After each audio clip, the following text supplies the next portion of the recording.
రాష్ట్ర ప్రజలకు, జిల్లా ప్రజలకు, కోవూరు నియోజకవర్గ ప్రజలకు, కోవూరు కాన్స్టిట్యున్సీ నుంచి నా కోసం కన్నీరు పెట్టిన ప్రతి బిడ్డకి, ప్రతి నాయకుడికి, ప్రతి కార్యకర్తకి అందరికీ కూడా నాపై ప్రసన్న చేసిన అనుచిత వ్యాఖ్యలకి మీరందరూ నన్ను ఒక బిడ్డలాగా, ఒక అక్క చెల్లెల్లాగా, ఒక అమ్మలాగా ఆదరించిన ప్రతి ఒక్కరికి కూడా ధన్యవాదాలు తెలుపుకుంటున్నాను.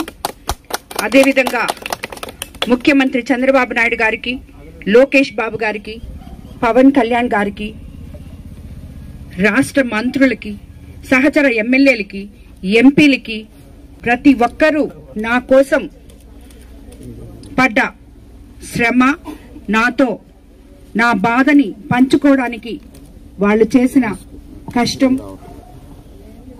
ఇవన్నీ నేను ఏ రోజుకి మర్చిపోను. మీ అందరికీ కూడా దీనికి శిరస్సు వంచి నమస్కరించుకుంటున్నాను.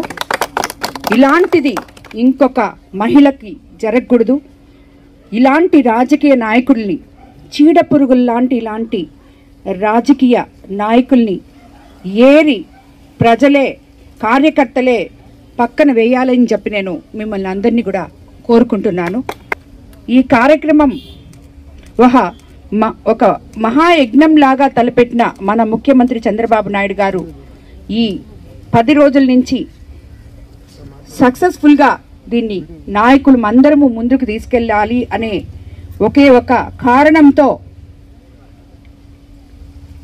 మనం ఈ 10 రోజుల నుంచి ప్రజల్లో తిరుగుతూ నాయకులు, కార్యకర్తలు నా వెంట తిరిగి వాళ్ళు చూపిస్తున్న ఉత్సాహాన్ని ఓర్చుకోలేక ఇలాగ మాట్లాడితే నేను ఇంట్లో కూర్చుంటాను అని మాట్లాడిన నాయకులకి భయపడేది లేదు.